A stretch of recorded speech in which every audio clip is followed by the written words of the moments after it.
tenir suñuy naataango yi nga xamante ne yoon da leen tegoon loxo CAP nag daal di dëdmaloon benn journée sans presse ginnaaw loolee nag mën nañ ni juge bi daanaka da leen a circuité ndaxte libéré nañu Pape Ndiaye ak kii di Serigne Saliou Gueye waaye ba tey Cheikh Bara Ndiaye mu ngi ci seeni yoxo ak El Hadj Assane Gueye ak Mati Sarr Niang Socé Ndiaye. waaw Oustaz Assane excusez-moi Oustaz Assane Seck ayca looy laaj. yéen waa CAP. ñun waa CAP waaw. looy laaj bi lu mu. ndam li ngeen am démb la lay laaj. non ndam bi ndamu presse bi yëpp la. enfin nga may ma rek. ma rek laay wër de waaw. ma def benn rappel historique bu ndaw rek. ayca il parce faut que lii am nii aussi dafa am liggéey bu ay di def. je pense que bi ñu jàppee suñu naataango yooyu muy Pape Ndiaye muy Serigne Saliou ak yooyu. am na lu ñu jotoon def. gars yi def nañ une conférence de presse vraiment. ñaawlu lu ni mel je pense que ñëpp suivre nañ ko. bi ñu ci jógee aussi on a publié benn édito commun. boo xam ne presque ñu bari génne nañ ko. loolu yëpp nag dafay dugg dans le cadre d'un plan d'action boo xam ne dañ ko amoon. pour que vraiment ñu exiger la libération de nos collègues de nos confrères. moo am nag ay série d'audiences yu ñu def démb rek maa ngi koy wax. on a rencontré le ministre notre ministre de tutelle waxtaan ak moom ci cas bi wala ci cas yi sax laay wax biñ ci jógee on a rencontré le ministre de la justice Ismaïla Madior Fall ci cas yi biñ jógee ci moom on a rencontré le médiateur de la République ci cas yi biñ jógee ci médiateur on a rencontré démb le procureur général démb rek ci 10 heures alors yooyu yëpp nag mu nekk ay action yoo xamante ne liñ ci bëggoon rek mooy li am démb mooy ñu fexe ba suñu naataango yi ñu teggi leen loxo ba pare rétablir le signal de Walfadjri donc loolu moom moo nekkoon objectif yi ñu amoon ba tax tey ñu prévoiroon def conseil des médias maison de la presse lañ ko amal tey ci 10 heures mais dañu ko ajandi également la journée sans presse bi nga xamante ne bëggoon nañ ko def le 23 juin li tax ñu def ko nag il faut que ñu préciser ko mooy bi ñu waxtaanee ak le procureur général dafa am lu ñu waxtaan ak moom ci kaaw Pape Ndiaye waxtaan ak moom ci kaaw Serigne Saliou am lu ñu ko ñaan mu may ñu ko ba pare defal ñu ay recommandations yi xëy na ñi ci war a dox yépp ñi ngi ciy dox moo tax nous aussi en retour pour vraiment disons montrer notre bonne foi ñu ne nag comme autorités yi teg nañ benn pas ñun aussi nañu am lu ñu bàyyi dans le cadre de notre plan d'action parce que négociation loolu la da ngay jël fii joxe fee jël fii joxe fee mais tekkiwul ne dañ ko annuler tey à midi on a une séance de travail ak le ministre Moussa Bocar Thiam il va recevoir la CAP à midi et objectif bi ñu am foofu lenn la muy que bu ñu ci génnee ñu rétablir dans les meilleurs délais le signal de Walfadjri loolu moo tax d'ailleurs ñu ne même la journée sans presse bi ñu amaloon nañ ko ajandi parce que am nañ njort bu rafet ñun fi négociation yi toll gëm nañu signal bi dinañ ko rétablir dans les meilleurs délais du yàgg. D'accord. Donc loolu nag aussi muy nekk loo xamante ne aussi liggéey la boo xamante ne daanaka bon taskatu xibaar yëpp la parce que Serigne Saliou ak Pape Ndiaye ñëpp leen waxal ñëpp leen xeexal bu ñii doon taxaw ci mbedd mi am na ñu doon dox ay tànki jàmm ci suuf donc mu nekk un résultat commun boo xamante ne vraiment ñëpp a koy saluer aussi ñëpp a koy saluer et di ñaan rek que tey bu ñu génnee ci bureau ministre bi signal Walfadjri ñu mun ko rétablir dans les meilleurs délais léegi nag action yi ñu prévoiroon def muy conseil des médias ak journée sans presse yooyu danañu ko reprogrammer waat pour nag fexe ba li nga xamante ne jot na fi jaar vraiment mu bañati am aussi que benn ministre jóg rek dagg signalu télé xam nga loolu aussi xaw doy waar wala journaliste bu joxe opinion ñu jàpp ko tëj ci kaso bi yooyu ñun ñëpp ko war a xeex donc tey la dernière étape ci mission yi doon dox mooy la rencontre avec le ministre et espérons que buñ ci génnee aussi mu nekk loo xamante ne luy jur saafara lay doon par rapport ak rétablir signalu Walfadjri et vraiment nag di remercier les 3 autorités ou 4 muy benn le ministre de la justice parce que bi ñu fa demee aussi vraiment jël nay engagement te engagement yam jëloon ñëpp def na ko bi ñu demee ci le médiateur de la République jël nay engagement li mu waxoon ak ñun def nañu ko bi ñu demee démb ci procureur général il a pris des engagements li mu waxoon ak ñun def na ko moo tax ñun aussi engagement yi ñu jëloon en retour mais on est obligé ñu def ko. ngeen respecté voilà pour vraiment être de bonne foi.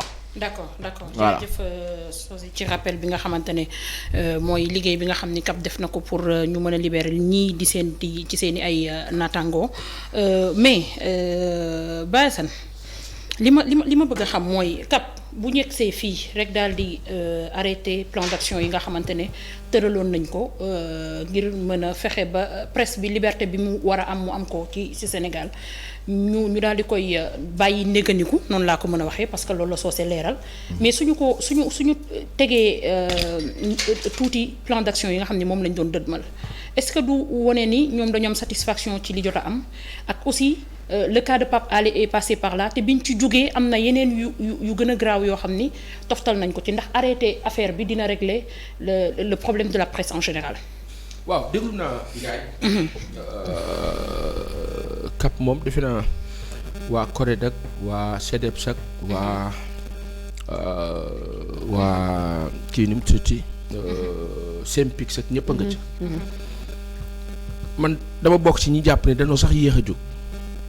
dañoo yéex a jóg trop yéex a jóg am na gaa baax na. mais dañoo yéex a jóg parce que Pape Ndiaye 100 jours au cachot. un journaliste boo xam dañ ne ci opinion lañ ko téewee daa bare. Serigne Saliou jàpp yoo xam ni ñëpp xam nañ ni lii tegul ci yoon mais am na. la baax nag ba amee dañu wax ne la baax am na. xam nga la baax moo la lan kilifa yooyu nga xam ne ñoom dem nañu gis nañ leen ñu am lu nu bàyyandi. loolu la rafet la te ñu Sénégal loolu la ñu xam xamuñu leneen. waaye loolu bañ a am moo gën. xulli jàpp nit bàyyi ko ci lu tegul ci yoon nga bàyyi ko rafet na de baax na waaye bañ kaa jàpp ci lu tegul ci yoon a gën. voilà ndax yàlla dëgg la bëgg. tey Sénégal toll nañ foo xam ni kenn mënu woon imaginer mais président Abdoulaye Wade musuñu fi jàpp journaliste 100 jours ci président Abdoulaye Wade kenn jàpp fi journaliste 100 jours ci président Abdou Diouf.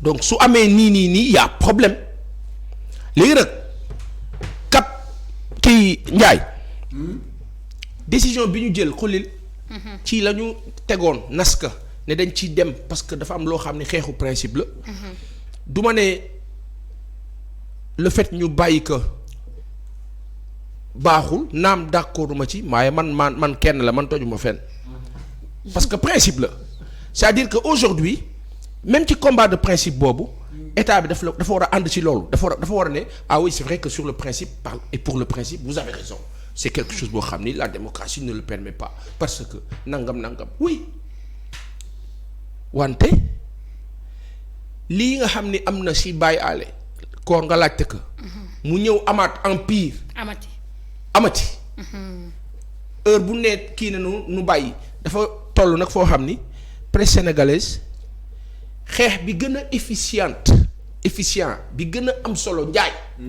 xeex dëgg romb na sax journée sans presse ak la ca des xam nga lan moo la xeex informer li ñu war a informer c'est-à-dire bañ a forcément di communiquer de 2012 à 2023 la presse sénégalaise a plus communiqué qu'informé en faveur du pouvoir loolu moo la dëgg la presse sénégalaise gars yi ñun ñëpp xamante nañu te li noo wax xam nañ ko lu fi waaye bind lu mu ci as tuut lu mu munti doon xam ne lu tax ñu bind ko donc on a plus communiqué presque rendre un service à l'État du Sénégal ba dugal ko ci guut parce que bu ñu nekkoon ci logique d'information conséquente comme ni ñu ko daan defee état bi taxawaay bi du ko am bay jàppe ni nit nag moom daaka bayal ba mu ñeme la bu la ñemee miin la toj sa bopp jël daal lam teg ci sa kaw bopp looloo dal presse sénégalaise la meilleure chose aujourd'hui qui puisse nous arriver dépassé na ay tëj c'est vrai qu'il faut marquer des coups mais fi ñu ko waroon marquer jàll na léegi nag qu'est-ce qu'il faut faire dégel am na nii yàlla na yokk yàlla na nu bàyyi ñëpp mais li presse bi war a mën a def ba loolu du am mooy am fulaak fayday nekk presse comme il faut bañ a nekk al toppe nu kaa yépp di ko def naka sudul noonu ni médecins yi amee fulla ni enseignants yi amee fulla ak ñeneen ni sénégalais yi amee fulla na presse sénégalaise am fulla xam ni moom du quatrième pouvoir la presse n'est ni le quatrième pouvoir ni un contre-pouvoir ma xalaata bopp la. La presse c'est le pouvoir. Lequel pouvoir est celui de l'information. L'État du Sénégal du matin à la nuit ci information lay dox. Les services de renseignement généraux du matin à la nuit ci information la ñuy dox.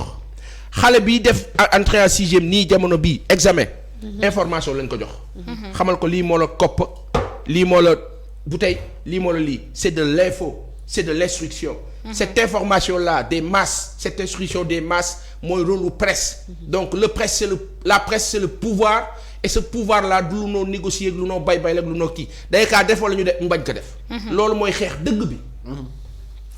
jërëjëf Baye Assane ajaratu Mamy après la libération de Pape Ndiaye et de Serigne Saliou Gueye la journée sans presse et le conseil des médias suspendu ba jëmi jamono ndax dina régler problème journaliste yi bu fekkee ni Maty Sarr Niang ba tey mu ngi ci loxo yoon ak kii nga xamante ne moom mooy gérer Bambey TV c'est un journaliste moom aussi mu ngi ci loxo yoon ba tey ndax dina mën a régler le problème ndax bi bi ñu jógee ci Pape Alé Niang am na yeneen yu ci teguwaat donc est-ce que continuer woon le combat du gën que ñu suspendre li nga xamante ne mooy combat bi nga xam ne cap dëgmaloon na ko pour la liberté de la presse.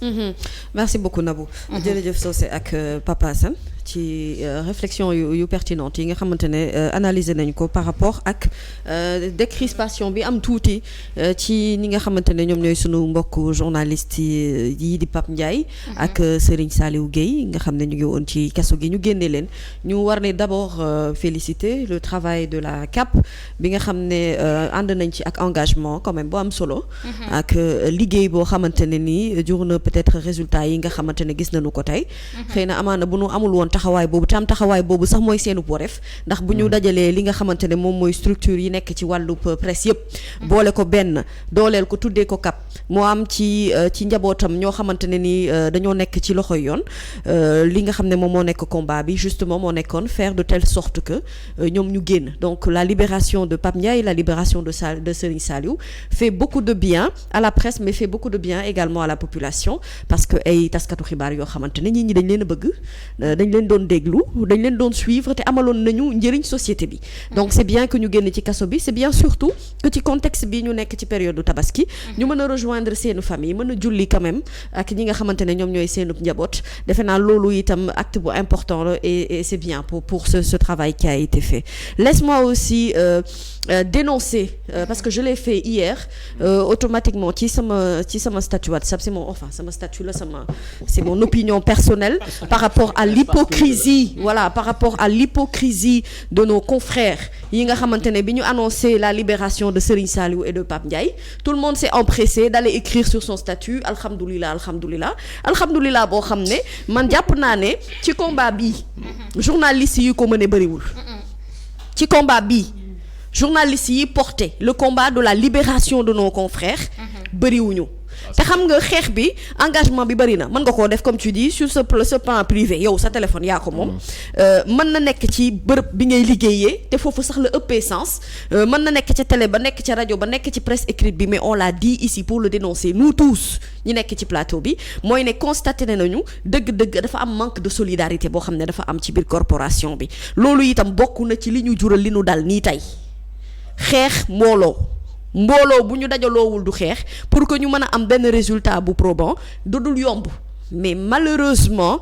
c'est-à-dire nous maintenant les Sénégalais on est très fort dans l'art d'être hypocrite et moi je ne comprends pas ça pourquoi lan moo tax yow koo xam ne xeexaloo ko pour ñu génn wax dëgg yàlla bu génnee alhamdulilah waru la bu dee sa kàddu dem na ca sa doole dem na ca sa xalaat dem na ca sa effort dem na ca ne serait-ce que ay fan nga toog di ko naqarlu di ko mettitlu ak di ko kaas kooku bu génnee nga mën a wax alhamdulilah donc ça m'a vraiment peiné moi personnellement et n'en déplaise à certains de mes confrères ou de mes consoeurs en me voyant publier cela ñuy am nenn noo xamante ne dañu koy xalaatee wala dañu koy gisee ma bëgg leen a xamal ni ma toog ci ay rajo di présenter ay matinales léeg-léeg ma dugal James Brown ne veut pas pour autant dire que toutes ces années de carrière yi ñu am ci wàllub journalisme ne nous donne pas le droit de pouvoir en parler nous on peut si on veut 2A TV dire alhamdoulilah pour la libération de Pape Ndiaye et alhamdoulilah pour la libération de Serigne Saliou Gueye parce que bokk nañu ci ñi porter le combat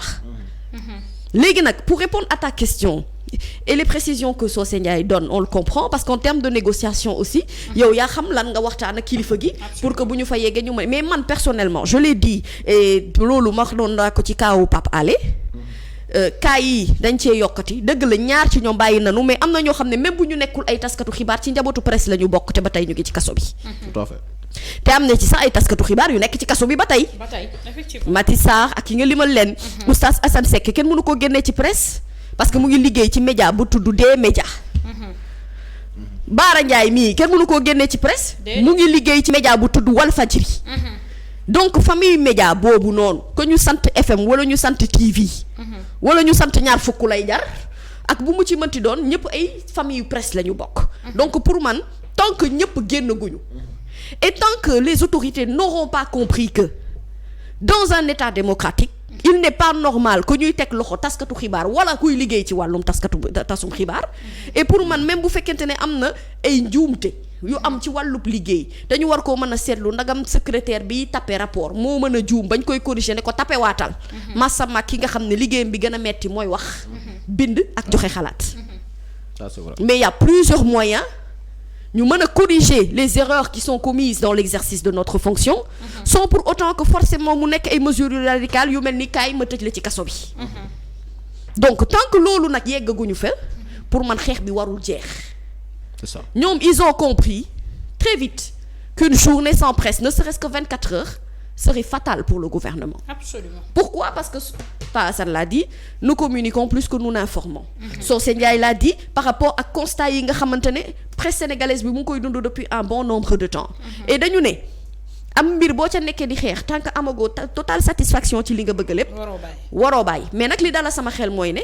waxuñu quand même dañoo bàyyi. dañoo ajandi. ajandi googu nag ci waxtaan mi nga xam ne tey war nañ ko am sunu ministre de tutelle mi nga xam ne jël na décision fermer signalu Walfadjri un fait inédit parce que loolu quand même c'est exceptionnel faut le dire télévision bu mel ni Walfadjri bu dee yàgg naa déranger ma xam ne kon déranger na Abdou Diouf déranger na Abdoulaye Wade déranger Macky Sall nar a déranger ki fi ñëw parce que ci liggéey bi mu nekk y a quand même une certaine constance boo xamante ne Walf am na ko fa am ay doomu aadama yu fay liggéey di yaakaar la ñuy daanee seen doole ngir ñu mën a dundal seen i njaboot ñu am ñu yaakaar ci ñoom ñu nekk également au-delà ci seen njaboot mooy njabootu askan wi et leader d'opinion te comme ni ko Socé waxee fii démb délit d'opinion warul mën a tax ci réew mi ñuy jàpp kii que ce soit di ko dugal ci kaso bi donc pour man journée sans presse bi Socé cap da ko war a maintenir conseil des médias yi dañ ko war a maintenir yokk ci yeneen plan d'action pas pour seulement la libération de ceux qui ont été emprisonnés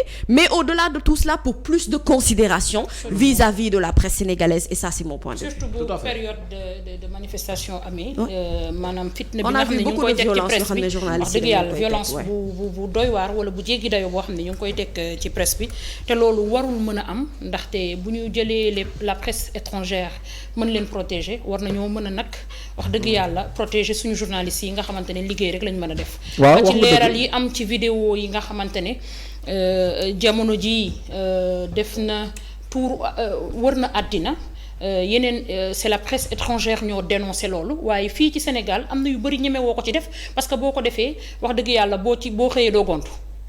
d'accord non xam nga li leer ba leer mooy je pense que Pa Assane wax na ko Mami wax na ko presse sénégalaise problème yi bari na franchement bari na et loolu d'ailleurs moo tax on est en fond vraiment ci préparatifu assises des médias yi donc les commissions on les a déjà installées disons et que même li ngay wax les agressions là am na commission boo xam ne loolu rek moo nekk liggéeyam loolu ci cadre sécurité lañ koy dugal mais pour revenir ci li Mami doon wax ak Pa Assane c'est vrai que c'est des acquis mais acquis yooyu taxul ñu ne noonu dañu annuler lépp lu ñu namoon a def comme dañu war a wax ak kilifa parce que démb on a dépêché une délégation à Sébikotane avant Pape Ndiaye di génn parce que ci recommandation yu ñu procureur général defaloon il fallait porter un message à l'endroit de Pape Ndiaye avant qu'il ne sorte de la prison. On a été à Sébikotane gars yi rencontre nañ ko wax ak moom tey on sera chez Serigne Saliou non mënu ma ko wax ci télé. dès lors que soo message loolu duma ko mën a non duma ko xam non déedéet mais journaliste boo libéré mu war a liggéey. mënoo ne ko neel pat mënu nekk. donc en fait. kon nañ ci rafet njort. non dañ ci rafet njort sax. waaw moo gën a rafet lu baax la quoi du lu kii du lu garaaw. donc ñi ci des xam nga négociation ay étapes la. waaw. c'est des étapes. c'est étape par étape. da ngay jël bàyyi tegaat beneen action jëlaat bàyyiwaat donc ci cadre boobu la ñu inscrire mais journée sans presse. tey bu ñu waxtaan ak notre ministre de tutelle. parce que tey li ñu bëgg mooy bu ñu fa génnee suba wala tey comme ni ñu ko defee démb parce que démb la ñu rencontré le procureur général. le même jour on a libéré Pape Ndiaye et l'autre Serigne Saliou.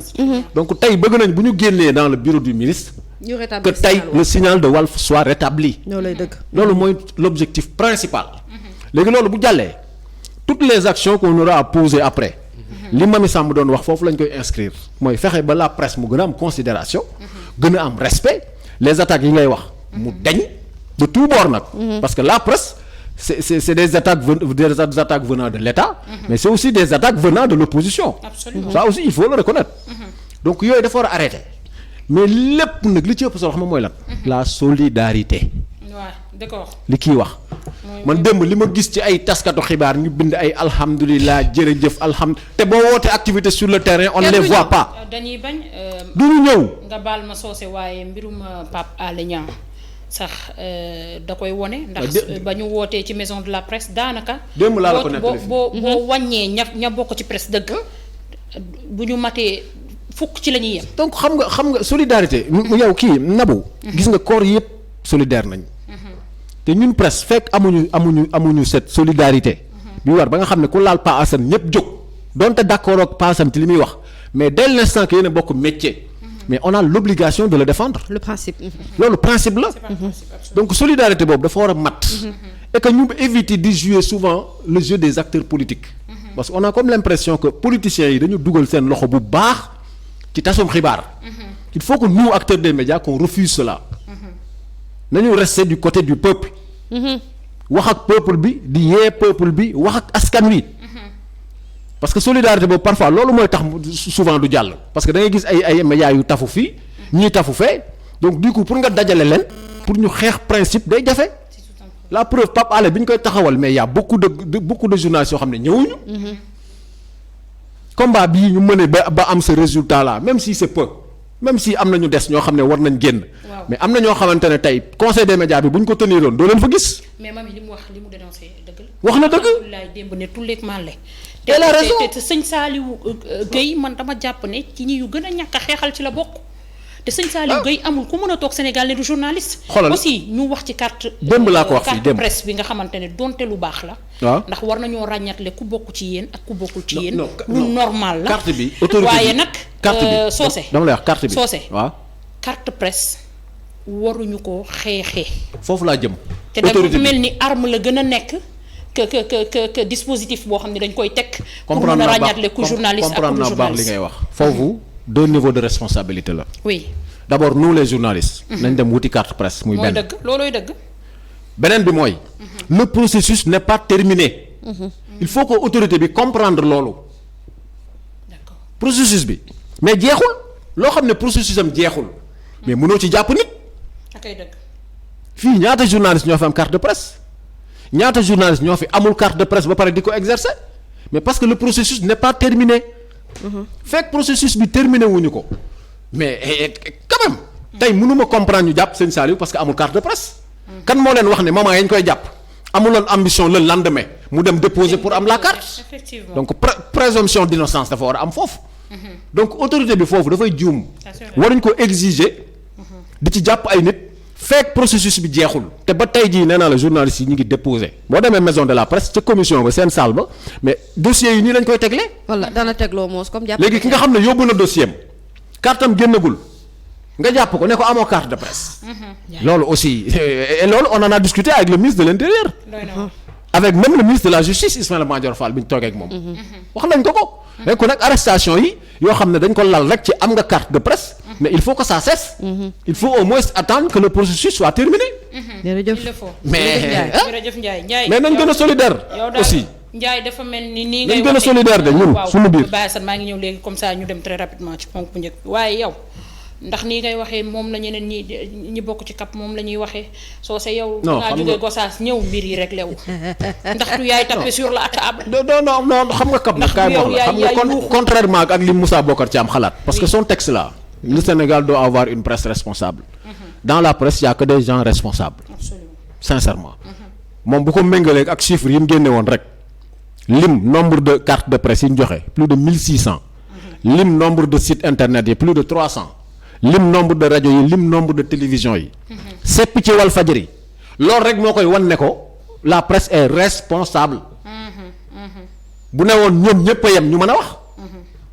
mais quand même il faut ñu xam ne aussi chaque entreprise de presse mais da nga am sa propre ligne éditoriale. exactement bu ñuy awee nii ñii am nañ droit am ne. mais ligne éditoriale Walfadjri sax mosul changé. mais mës ta soppeeku.